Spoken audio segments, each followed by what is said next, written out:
Why do the bad guys get to have all the fun? They get the rampant disregard for human life, get to be selfish every so often, and can even get paid for using their superpowers or magic or whatever it is they use to do the stuff they do. Hell, they even get to be kinky without the implication that they're fucked up or need some good old fashioned character development to knock that aberrant sexuality right out of them. But why is that? Why can't the good guys get on some weird fucking too? And why do we have such a problem with poems and books about people pounding pubis? We talk about kink and erotica today on Why Aren't You Talking About This, Nerd?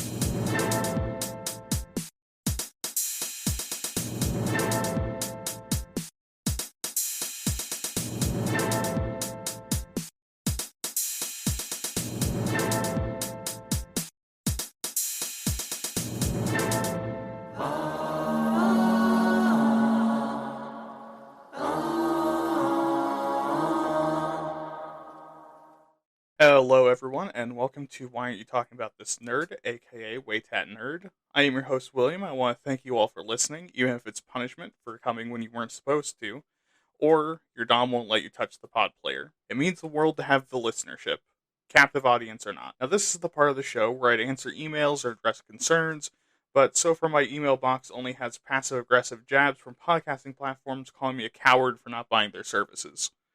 So instead of telling you how this is done or non-existent merch announcements or anything like that, this week I'm starting off the show with a content warning. This week, because the focus is about sex and sexuality, I'm be saying stuff around it a lot more and may even be outing myself more than normal. So if you would be disturbed by discussing sex and sexuality or hearing my voice say more of that than normal, you might want to skip this episode. Luckily, I have about 8 hours of other podcasts to listen to in the meantime. But with that, let's jump right into the episode.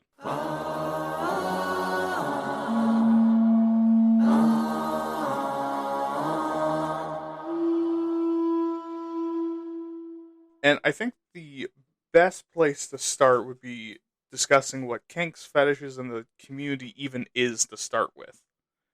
A kink, in the simplest words, is sexual behavior or a habit that would fall into quote unquote normal conceptions of sex and sexuality. This would be stuff like certain positions, clothing, up to a point, specific colors that turn your penis into a diamond cutter, and other things like that. A fetish, however, is something that isn't normally sexual or sexually arousing, that is sexually arousing despite not being designed by evolution and or Sky Daddy to put your genitals around. And these things together fall into something called the kink community, with its own sub-communities within it.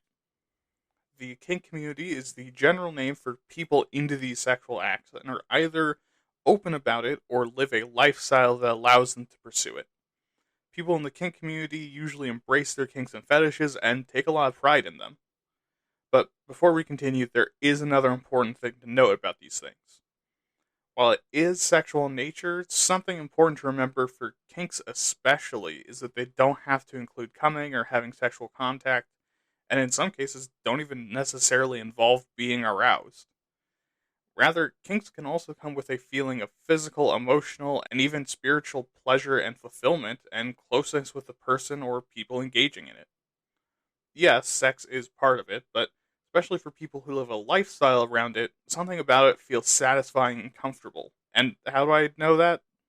Well, I mean, if you haven't listened to my other episodes where I've outed myself, I'm part of that community. I'm more specifically the BDSM community, and while I don't participate as much as I'd like to, that being at all, being a situation that plays into that kink feels immensely safe and satisfying, especially for someone like me. But with those terms accounted for and you eased onto it with a healthy amount of lube, let's talk about another term that'll probably get used a lot. Vanilla. And rather than referring to ice cream with the same flavor as the flavoring that I totally didn't take a swig of as a child and caused myself irreversible resting bitch face, This refers to any form of quote-unquote basic sex. And what is basic sex? Sex without kinks, or without the kinks that either person particularly likes. For example, take two people heavily into bondage, submission domination, and using enough wax to keep your town's candle factory in business for another year. Their vanilla sex would be the kind that doesn't take a few hours and then another couple hours to clean. While someone that just likes getting bitten a little bit and has a real thing for dirty talk, vanilla sex is when their partner isn't a biter and is cheesier than an 80s movie. And if you're into sex, just quietly humping away on each other for about 60 seconds and then turning over in shame and falling asleep, imagine if you did that for only like 10 seconds.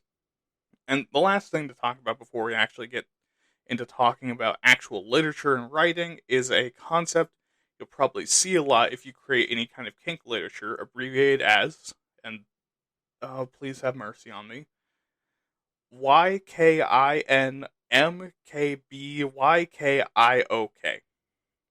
While this and similar versions will get posted in comment sections and erotica boards, or occasionally in places where the internet equivalent of deep sea fish reside, I'm going to say the actual phrase from now on because fuck me, I'm never reading that aloud again.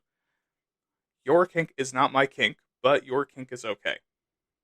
While this seems lengthy and like some woke culture bullshit, being that specific is actually justified. Because of the nature of kinks being deeply tied to someone's feeling of comfort and security in themselves and the community, it's important to validate their kink even if it isn't your thing or makes you the opposite of turned on. And obviously, this has limits, but because I'm assuming we're both adults and not just trying to win internet argument points, I'm not going to address that line again. But what this phrase means is, hey, I see you, but I'm not into that. Which is very important when giving criticism of erotic literature. By using this point when giving critique, you're letting the author know your ignorance or disinterest in their kink isn't the source of the critique, which will probably result in the critique actually being taken into consideration. So, now we're ready to talk erotic literature. Erotic literature in general is any kind meant to inspire intense feelings of passionate sexual and or romantic relationships in your readers and is a subtype of erotic art, alongside erotic painting, erotic drawing, erotic film, and erotic sculpting. Which is interesting for a few reasons. I mean, one, there's kind of an assumption for most people that erotic literature is mostly, if not entirely, about fucking, when in reality it can be just about any kind of steamy, passionate relationship between two people. And secondly, because erotic art is art, there is artistry and mastery to it, which goes against how a lot of people think of it as a really seedy, uncouth thing people who can't control their boners do. But also, this umbrella doesn't really tell you a ton about erotic literature unless you just so happen to have a degree in literature you aren't using. But literature covers a wide range of art pieces, as does erotic literature. These would include things like erotic verse, being poems with some steamy, hot, nasty fucking in them, erotic romance, which includes physical touch and passion, but cares a lot more about the romantic side of it. Next is smut, or erotica, kind of being interchangeable terms, but vaguely different, that focuses primarily on the sex. The key difference being that smut is usually super filthy and mostly just about the fucking, while erotic will have, like a story. And the final kind is erotic visual novels, or as most degenerates know it, manga hentai, or as some normal people know it, doujin. This is an art form that uses the medium of manga, comics, and other visual novels to tell a sexually explicit story, often focused around sex or romance, but not often both. But now, why am I talking about erotic literature? Isn't this episode about kinks and kink and fiction in general? Yes, but erotic literature is really where a lot of the actual advice and applications is going to apply when we get to that section. Because very rarely in your run-of-the-mill fantasy novel or sci-fi show will characters in detail account fuck in front of the audience. At most, in most shows, you'll see two actors humping away on each other with some flesh-colored tights on or miming it. While in most books there might be some description of what's happening, it'll probably not be that detailed or it'll be interrupted by something. But with that, let's move on to the history. Alright,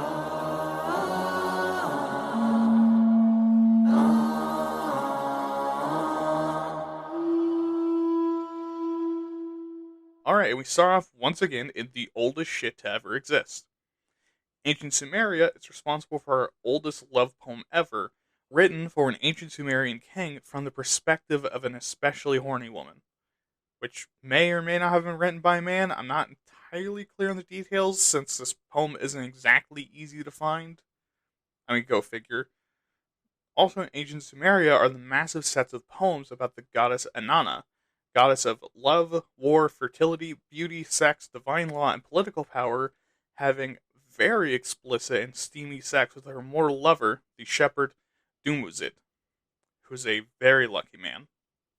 And while yes, that isn't the gross boys only think about sex way, it's also because if the goddess of love, war, and dami mommies is into you, you're doing something right.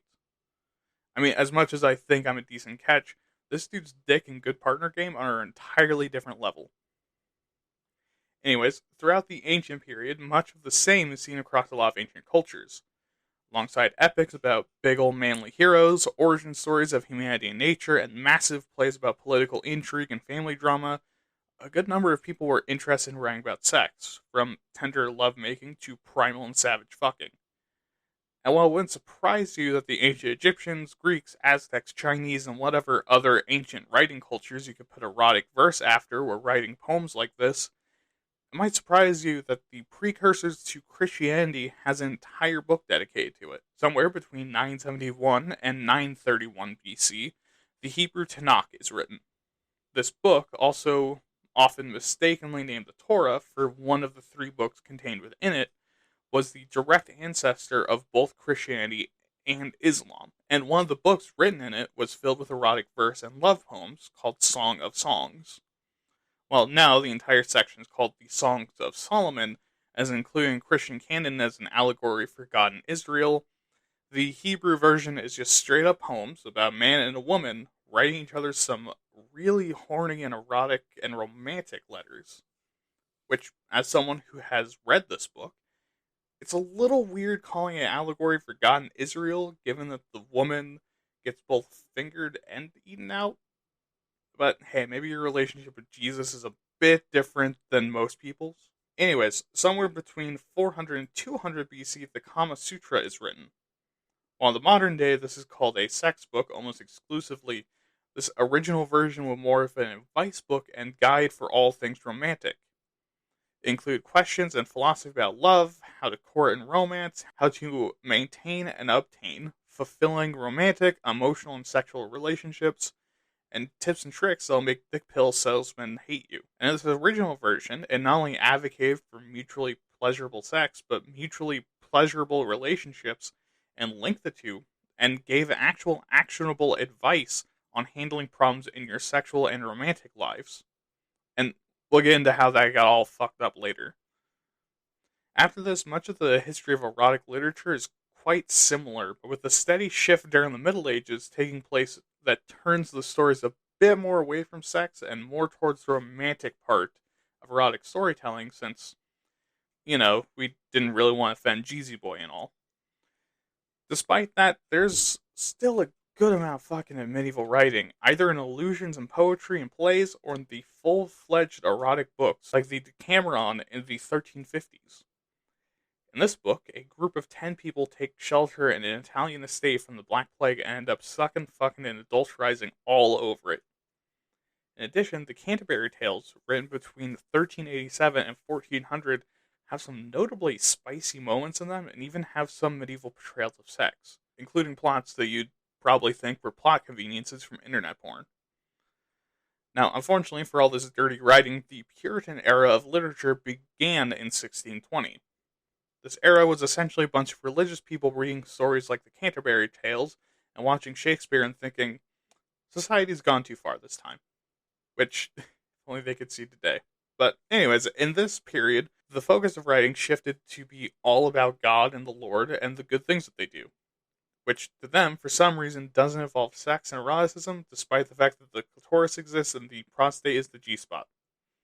I'm going to say something controversial and say that if God didn't want us fucking, The clitoris wouldn't exist, and the male G-spot wouldn't be just far enough into the butthole that a finger could press the cum button. Anyways, the focus of Puritan writing was in finding symbols of God and the divine in mundane things, and God's influence in their daily, missionary-only baby-making, but not in the fun way, lives.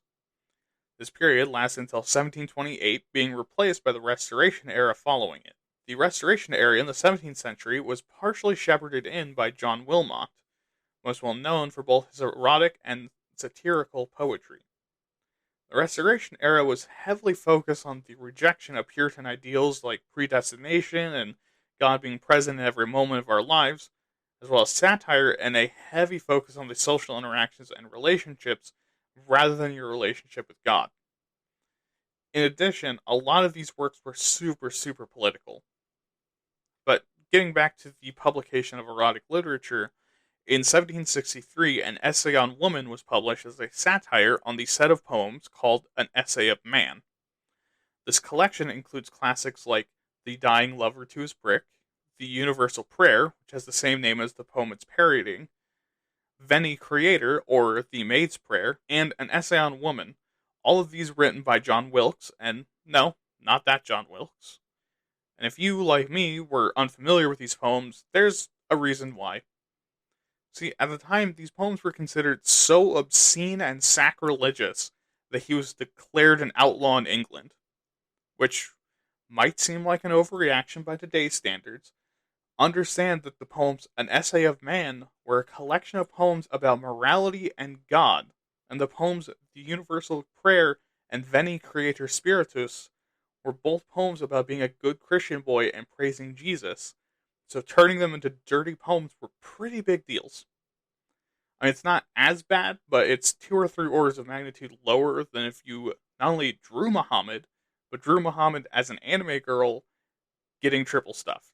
I mean, pretty reasonably, most, if not all, Muslim people would be super offended by that. And not really helping the case of erotic literature is Marquis de Sade.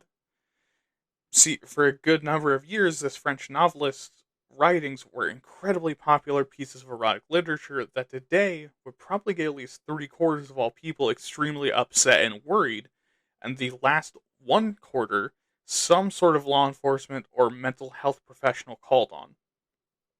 Like reading Mein Kampf. Marquis de Sade's work was filled with sexual assault, brutal violence, necrophilia, and basically any other gross sex thing you can think of. And in 1768, he became even more infamous by attacking and assaulting a woman named Rose Keller. And strangely, this makes his books more popular. However, this is also the beginning of the term sadism and sadist as psychiatrists begin to study this motherfucker. So, think about that when you tell someone you're into sadomasochism, I guess. And then in 1883, the Kama Sutra goes mainstream. Unfortunately, this isn't because of some massive sexual and feminist revolution. Instead, it was translated into English and spread across the English-speaking world as a novelty object. In addition, because of the sensibilities and man's-worldness of the Western world at the time, it was also heavily censored to reduce the presence of women and scrape off a lot of the actual good advice sections. And the translation was really rough, making it sound much less profound and turning the whole thing into a kind of primitive stick, dick, and meat here guide and not a full-fledged relationship. And guess which version survived to today? Yep, the book about fucking with a lot of missing good information. 3 years later, in 1886, the terms sadism and masochism are defined psychologically by Richard Freiherr von Krafft-Ebing, an Austrian physicist. Like I needed to tell you that he was Austrian. He defined these terms as a propensity for sexual deviance, and named them after Marquis de Sade and the writer Sacher Masoch, based on his work Venus and Furs, where a male submissive is exposed to greater and greater acts of degradation and abuse from the woman he's in love with. And I'll admit, while the urge exists to say luckier mood, from my understanding, this wasn't the fun kind of abuse, like being slapped around a little bit, or getting your mouth spat in, and not the fun kind of degradation like getting called a slut. It's the bad kind. Did I just sound myself too much? Regardless, Sacher Masoch, as I would be, wasn't too happy being lumped in the same category as Marquis de Sade, and also took issue with being linked to a term meaning sexual deviance. But did von Kraft-Ebing give anything resembling a fuck? Nope. But he also didn't give him the double bird and a strong smack across the Austrian mustache because he figured he'd probably like it. Now we're jumping forward once more to the same place we landed during the Boob Armor episode. After the First World War, as pulp comics became more and more popular and pinups started to proliferate worldwide, erotic media had a brand new avenue to be written and read and jerked off to by teenage boys who are definitely not going to the bathroom 6 times a day to whack their dick around. This changes in the late 1930s as comics begin to decline in popularity and it costs a lot more to produce, meaning comics lean into being smutty and begin to print sexier and sexier covers, sometimes to the point of being almost softcore porn, which definitely didn't spark any kind of mid-pubescent fetishes in young people at the time. Seeing this as a problem, in 1954 the Comics Code Authority develops in the US, which heavily limits and censors the amount of sex, drugs, rock and roll, and bloodshed you can show in your comics. In response to this, a lot of erotic writers moved over to the burgeoning paperback book market. Not to be outmaneuvered, the British government in 1959 passes the Obscene Publications Act. This bans all obscene material not created for scientific or cultural progression or purpose, basically meaning that really, really old or clinical pussy and dick out is okay. Otherwise, cover your shameful sin skin. And immediately in 1960, Penguin Books is put on trial for their publication of the 1928 book Lady Chatterley's Lover, a book often credited with being some of the earliest BDSM literature of the modern era. And yes, that's a lot of specifiers, but I don't want you weird fucks to find like some ancient Greek BDSM literature or something just to prove me wrong. However, the 1960s in the US marks the beginning of the golden age of the erotic and otherwise normal fiction with the publication of Gore in 1966. G-O-R. Don't worry. While it was erotic in many ways and at many different times, this mainstream science fantasy Sword and Planet series introduced kink in a major way across the sci-fi and fantasy genres. Notably, the series contains a ton of kink, especially of the slave master variety.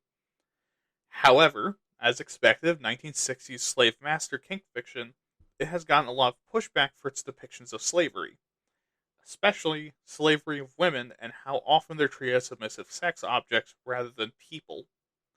Which isn't to say that if you want to be treated like that, you're problematic. It's just probably something we shouldn't be okay with on a societal level. Anyways, Gore lasted until 1988 and was later revived in 2001, hopefully a little bit toned down. And for the modern day, 50 Shades of Grey, the book series, came out in 2011 as a fan fiction of Twilight that bravely imagined, what if the blood-sucking, kind of sexually problematic vampires were actually blood-sucking, kind of sexually problematic billionaires? Hold on, did I just say vampires twice? Anyways, this book series was heavily handed and announced by the BDSM community and kink community for being problematic as fuck and depicting some of the most unhealthy BDSM to ever be seen. However, despite this and the genuinely atrociously unsexy writing, it becomes incredibly popular, much to the rejoicing of sexually frustrated conservative housewives the world over. Even more to the rage of the kink community, the movie premieres in 2015, and yes, it's been that long. And as if that wasn't bad enough, France declares 120 Days of Sodom, a rape book written by the rapist Marquis de Sade, as a national treasure in 2017. It would be incredibly unfair to 50 Shades author E.L. James to be compared to Marquis de Sade, but it is brutally and painfully ironic that two pieces of media that unfairly portray the kink community would gain the spotlight at about the same time and both be so widely beloved for some fucking reason.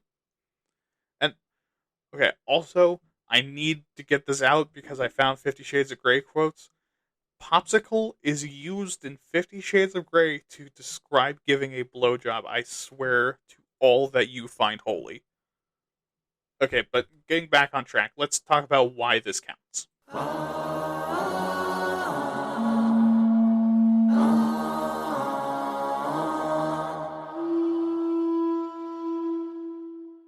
So, why does doing kink and sex right even matter in the first place? You might be asking.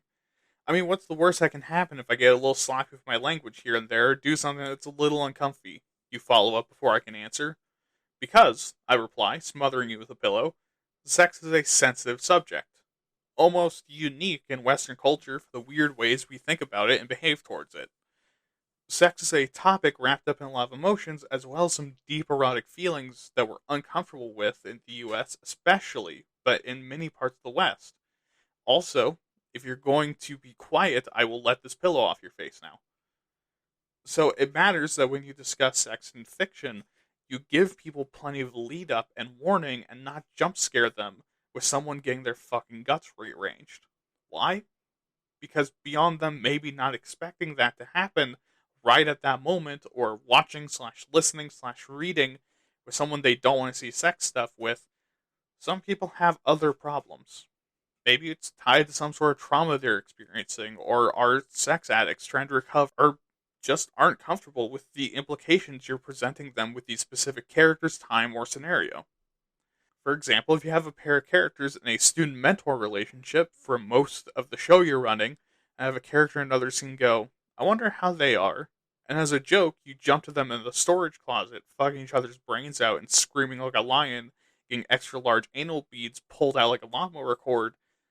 Some members of your audience might be disgusted or horrified, and reasonably so. But besides the jump scare, why? Well, because they might be experiencing a sexual trauma where they had an inappropriate relationship like that. Or they like the mentor student relationship and were imagining themselves and their mentor, when all of a sudden you throw this fucked up little monkey wrench into it and make them feel gross and shitty and awkward. You should write sex scenes with stuff like this in mind.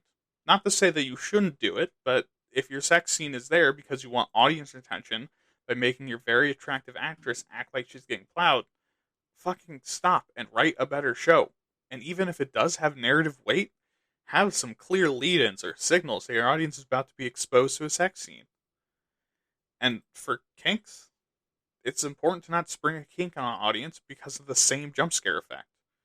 It's also important to portray the kink or fetish fairly, because portraying it poorly or springing on your audience, not expecting to see their favorite character dressed like a leather daddy with a dildo up his ass, can sour their experience of both the show and the kink, which in turn sours their perception of what the kink is and how it works, which can cause a lot more discrimination and hate towards people who are into it.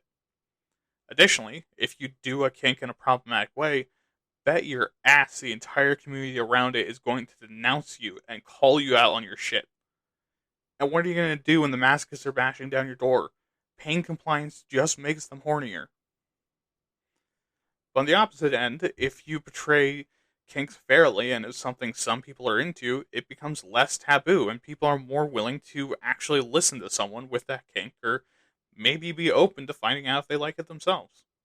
Which, outside of me being a kinky son of a bitch and wanting there to be more of us, is something that's valuable because, like we discussed earlier, finding the shit you're into can be really, really good for your mental health and can be used to influence your physical health as well.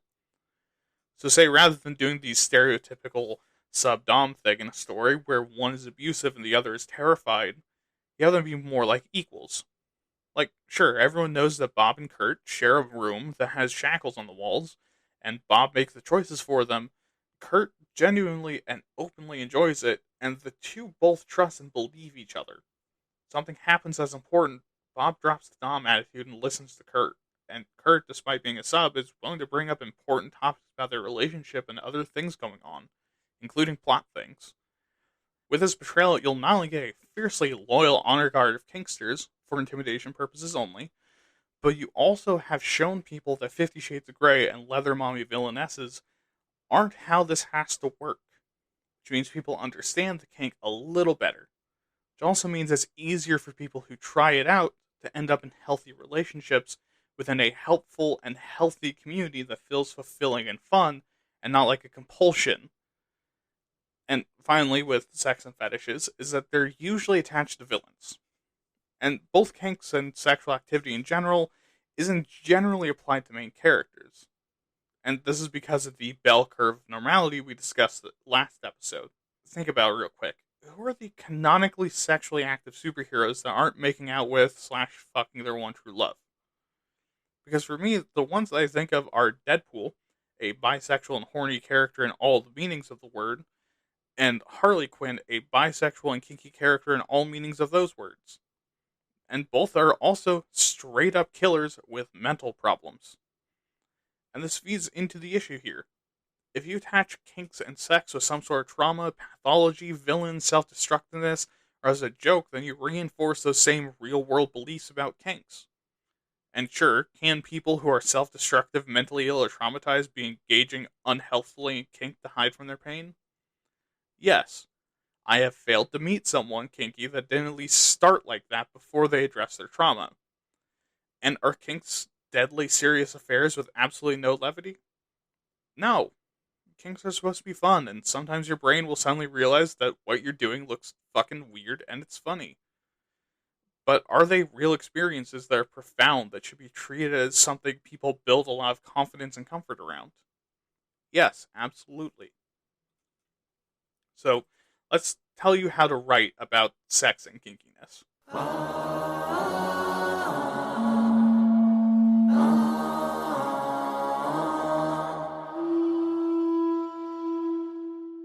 I mean, if that's what you're into. Let's start with sex.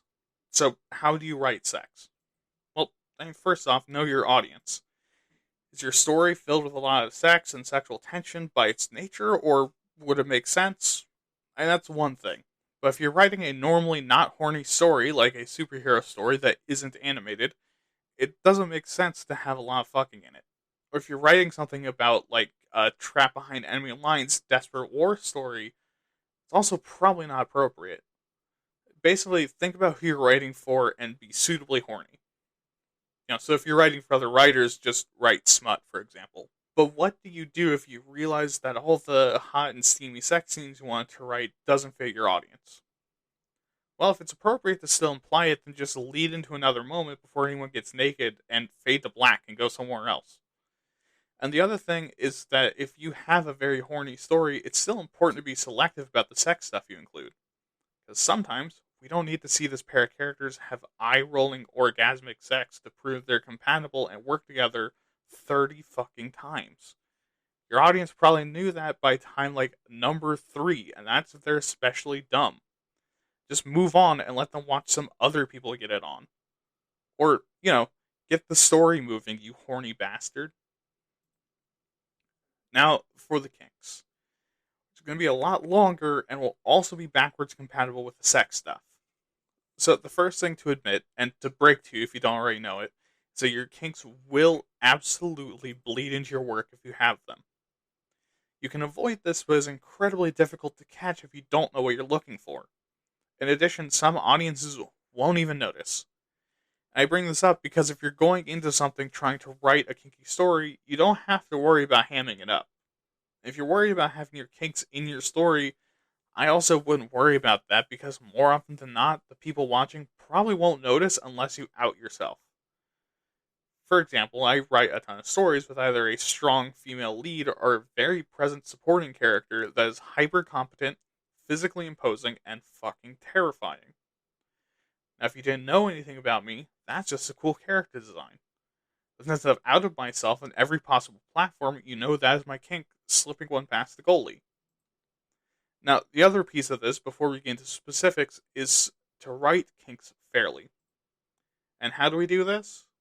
Well, don't have the only kinksters in your stories be villains or bad people. This means that if you out one of your villains as being really into getting gangbanged, if you can show one of your more heroic characters as being kinky as hell, then at least show that you're capable of making a character that's both a good guy and knows what sex is. Additionally, unless it's a plot element, don't make your character's kink something shameful or something they hate about themselves. Make it something they don't know much about, and that's embarrassing, or they get flustered because seeing the villainess wear purple lipstick wasn't something they knew that they were into. If you don't want kinky heroes, you probably also don't need to have other characters be kinky. Also, kinks can be really revealing about someone's interests, a deeper character, and attitudes. For example, say a character you're writing is really into hate fucking and is very interested in one of the side characters that seems to inexplicably hate them. but they're only really interested because of their fetish. What does this say about her attitude towards life and people? How has this formed relationships, and what does that say about what she's missing in her life? Given that a lot of kinks have some kind of emotional element in them, let's say that for this character, it's because she wants to experience two things. First, intense ball clapping passion, and two, the feeling of victory that comes from overcoming someone's hatred for her just enough to get them into her pants. Which, as a professional armchair psychologist for fictional characters, I can confidently say this comes from some Freudian level shit. She very well might have confidence issues, and having someone still be physically into her and trying to please her despite that might soothe that. Or she feels like people aren't passionate enough about things, so she gets people extremely angry and horny just to prove to herself that people are still able to get these kinds of emotional rises. Again, this is something to consider, and fetishes and kinks shouldn't just be applied to characters willy nilly. Because unlike real life, things happen in stories for a reason, and if they happen for no reason, your audience is probably going to baby rage on you. So, with that, let's get into the first set of specific advice. Now, given I'm really bad at writing kinky stuff for people that aren't me, let's first look at an article by Morgan Hawk called Writing Fetish Fiction. In this article, she discusses how to write both sex and fetish scenes and turn it into an actual plot, which, again, I'm bad at. So, first off, stories in general may contain a lot of different elements, but we'll focus on specific ones to fit into its genre. No shit, right? Well, erotic fiction is the same, and where a lot of people go wrong is they decide to either focus too heavily on everything that isn't the kinky, steamy, nasty fetish fucking they advertised, or remove elements until it's just sex. Stay focused on the horny, erotic, and sexy, but don't forget to, write a story. Now, something that'll help you a lot with that is make the scenes and themes themselves necessary to the plot. Not just by doing that thing that they do in Game of Thrones sometimes, where someone is bareback writing while they talk about plot things, because that isn't making it necessary. That's not being confident enough to tell your story, so you throw in something to keep your audience's attention, like tits.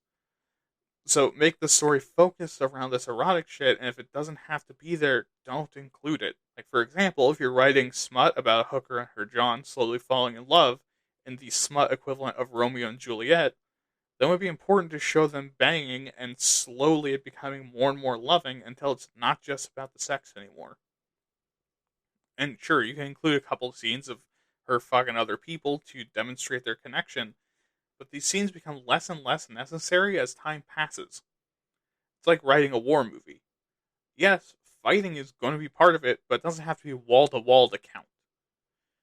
But how do you even do this? Because let's face it, we've been conditioned to see sex scenes as brain empty opportunities to pull an audience back in. It's a lot like how fight scenes have become. They're both just kind of empty moments where groups of people slap some meat together to keep your audience from turning your show off.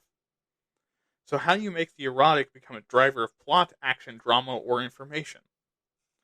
Well, first, use the scene to show us something about your characters. Do they have good or bad chemistry? Do they talk during sex or not? Are their fetishes aligned? Use these things to show us how your characters feel about each other. For example, if you've been doing the on again, off again thing and they start fucking, one way to show that they're absolutely into each other is to make one person wrap the other person in their arms and then have the other person reciprocate. That tiny moment of intimacy will speak volumes to your audience if you call attention to that being important. And if characters have bad chemistry during sex or don't feel comfortable or having a hard time communicating, that can be used to show how they're having problems in their relationship. Especially if they are both really, really bad at this and neither are talking to each other. Secondly, use these moments to actually prove the point of your story. What, you thought smut couldn't have a point? Fucking idiot. It's still a story, right? What next? You'll tell me you didn't know all those mecha animes you watched when you were a kid were about the horrors of childhood sexualization and putting your emotional and societal problems on the shoulders of children to fix for you instead of nutting up and admitting that you made a mistake? Anyways, even erotic stories have a point, and sex scenes can be used to prove that point. If you're writing a story about self-acceptance and that people who love you will still accept you even if you're bad at something, to make the first couple of sex scenes between a pair of characters in love be sloppy, premature ejaculating train wrecks of a farce where they need to be embarrassingly rescued from the box spring by their friends who totally weren't just listening in. And then importantly, make the love interests remember it fondly and actually have enjoyed themselves, even if it wasn't very pleasurable. Or if the point is that sex can't fix everything, have the sex be more and more frustrating and difficult the more shit in your story goes wrong. And third, and most importantly, make something plot relevant happen. Again, if you didn't have to put the scene in, why are you including it? Scenes and stories are usually setting up something or introducing or resolving plot elements. So use these scenes in the same way. Maybe this isn't just a sex scene for the sake of it, but it introduces an uncomfortable new development in the relationship of these characters right before the big world-saving battle, and the plan doesn't go like it's supposed to because these two horny fuckers are distracted. Now, getting back on track, how else do you write besides plot structure? Well, erotic fiction, almost more than maybe any other besides, ironically, horror, is incredibly sensory. So rather than dryly saying he stuck his dick inside and wiggled around until they both came, try, I don't know, getting sexy about it? How does Schlong schloop in there? How does partner react? What it sound like? What it feel like? With both kink and sex, so much of the experience isn't cerebral. It has a lot of very powerful emotional and sensory information you can use. At least it should. If you aren't getting all 5 of your senses around your partner's genitals, what the fuck are you doing? Actually, get all of them in there. Figure out a way to use the sense of balance and time to eat them out harder. And also, don't be afraid of metaphor. But, like, sexy metaphor. Don't say something like, his gloober snake parted her beef curtains, because that is sonically unpleasant to hear and ocularly unpleasant to read. Trust me, I'm doing both. Instead, say something that makes your audience moist just hearing it. And look, I'll be real with you, even if I could figure out what that is, given that my sexy talk is really, really bad, only a very select group of you want to hear that, and you'll need to pay money for it. So, be creative. And finally, how do you end your story? Well, put it wherever the events of the story your character's kink would reasonably lead them. And this means some actual thought. I know, thinking about the future is terrifying. Thinking about where my life is going to be by the time I post this is scary enough, much less years into the future. And for this, keep in mind that fetishes and kinks aren't necessarily something that can or should be cured or go away with time. While yes, they morph and change over time and may eventually go away completely, don't treat your character's kinks and fetishes as a plot issue that needs to be fixed. It's okay if your character with hentai level sexual sensitivity in their inner ear gets to the guy of their dreams because of it, still has the sensitivity 20 years later during the epilogue where they're married to make your readers feel morally justified for reading it in the first place. It's also okay if your character has confidence issues and is a complete submissive who has solved their confidence issues and is still submissive as hell. These aren't skill issues, they're lifestyle choices. Now, to switch over to another article, How to Write Realistic Kink by Misha Elliott. And in this article, Elliott focuses more on the meta mechanics of it. Like what we covered and why it matters, this is more about how it actually makes good and fair representation of some really kinky shit. Starting with the basics. First, get it out of your little cretinous brains that you have to be traumatized to be kinky. This is one of those things that's both true and hard to find evidence from my own experience. I know they exist. I am not one of them. No kinkster I've ever met is one of them. No kinkster I've ever seen is one of them. But they are out there. And if your kinky characters are all traumatized, you're also putting out this really weird message. Because your audience who might not be traumatized and be into the shit you're posting might start questioning if they have that ever elusive secret trauma. But if they don't have that kink and are reading or watching for some fucking reason, now they're assuming that people with that kink have issues and are only into it because of that. Which isn't true. Some people's brains just while they're developing, decide, hey, I think feet are sexy, and now they need to see Jennifer Lawrence's toes to come. Second, don't rely on porn and erotic fiction to understand how fetish works. Look, I get it.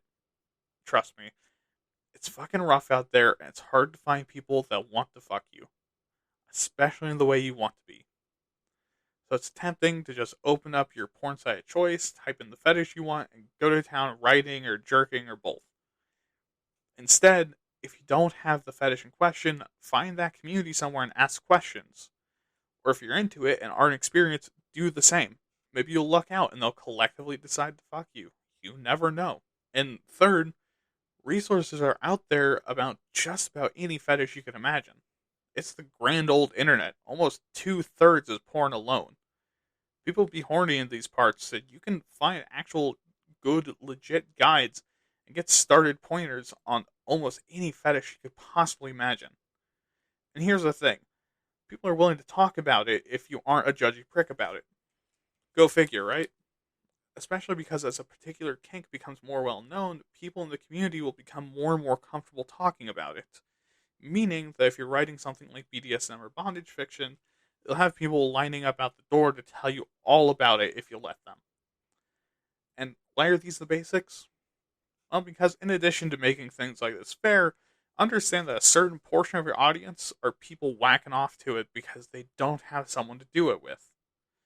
And a good number of those people are just straight up inexperienced. Meaning that you write something inaccurate, that's someone walking around thinking that squirt is piss, or the clitoris is in the throat, or the woman can come from thrusting into her abdomen alone.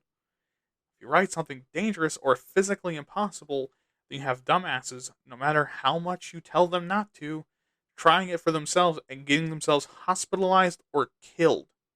Or someone else hospitalized or killed.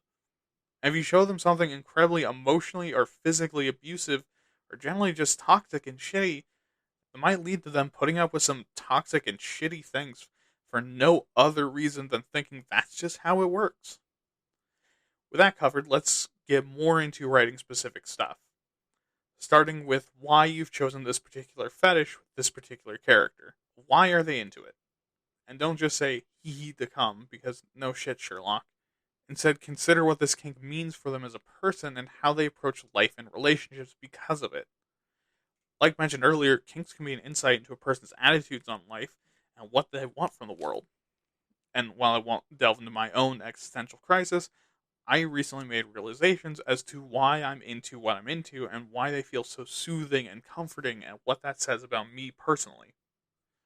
So do the same thing for your characters. Are they into their partner being super possessive over them? Then does that mean that they want to be desired and chased? Or protected? Or do they just want someone to prove how they feel? And do this for all your characters, not just the ones the story is about.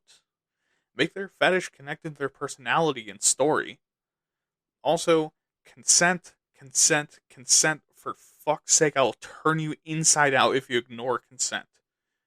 So many kinks and fetishes are built on that really basic premise of trusting the other person you're doing it with. So when you write, don't ignore the very important aspect of everything being consensual. Include safe words communication and everything else that builds not only this trust, but shows it throughout your story. If you think it would ruin the mood or break the story, don't fucking include sex in the first place. If you write people engaging in kinks without safe words, enthusiastic consent, and constant communication, you're spreading some fucking bullshit that absolutely will get people hurt. And also, don't toe the line. If someone in your story uses a safe word, end it without hesitation. This shows not only respect between sex partners, but will also demonstrate how to be a decent fucking person. Alright, and finally, don't be afraid to include sex and sexuality in your story in general. Well, yes, you do need to mind boundaries and how appropriate it is for your story. No one says a serious story can't have some good old-fashioned fucking.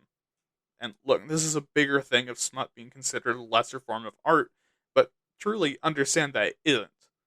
Sex is a natural thing, and it makes sense to write about it. Anyways, let's go to the soapbox.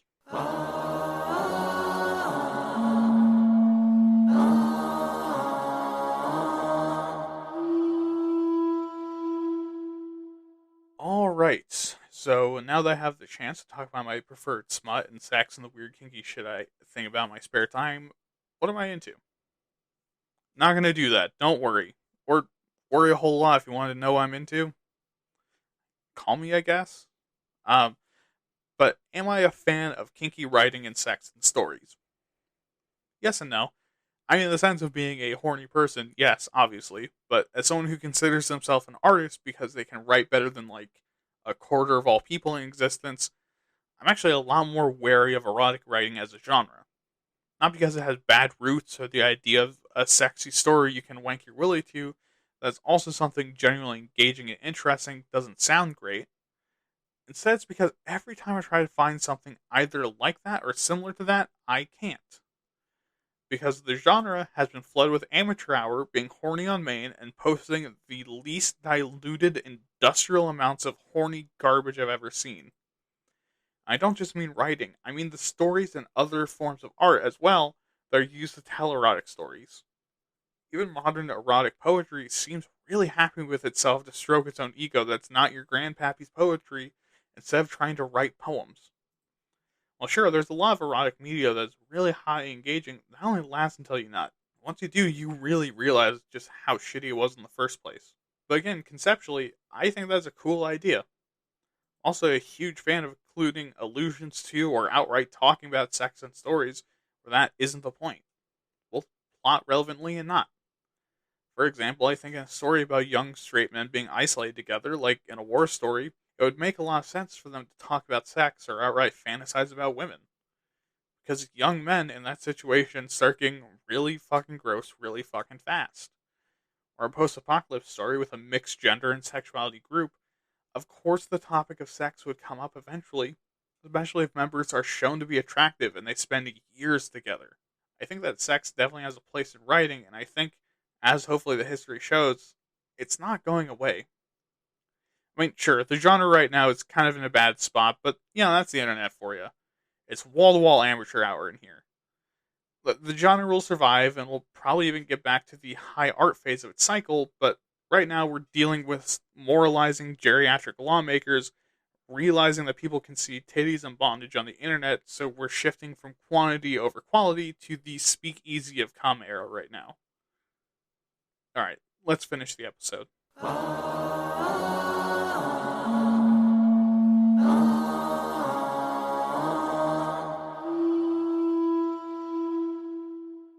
And completed. That's another episode down the drain with the rest of the swimmers.